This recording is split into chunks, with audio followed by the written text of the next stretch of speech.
sharing their love for storytelling. Third grade students from Ladies Island Elementary School are at the Pat Conroy Literary Center celebrating the end of their Storybuilders workshop. All semester, these young writers have been hard at work with the Storybuilder volunteers, writing short stories, poems, and more that have been printed in this book. I believe that my grandma loves me no matter what, and I believe that people should not capture animals. I believe that I could be a professional football player, and I believe that I can be like my dad and own a gym. I wrote a short story. I wrote about my stepsister. I have two, and I wrote about the younger one because she plays more. This year, the Storybuilders introduced a special theme to inspire the students' creativity. We just picked the theme of the witness tree as just an overall organizing theme, and we learned about woodland animals, and they told stories. So some of the stories in the book, they got to pick a woodland animal out of a hat, and then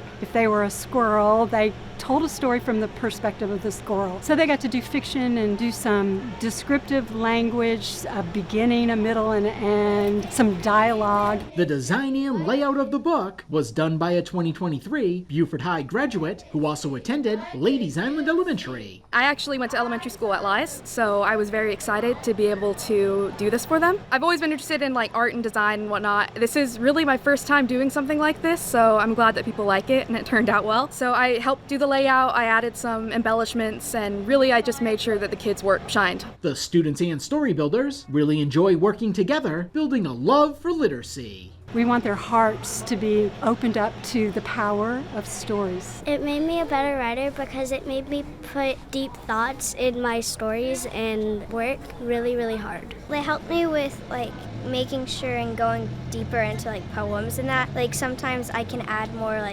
interest. This is the third year the Storybuilders have worked with students from the school. For the Beaufort County School District, Ron Lopes.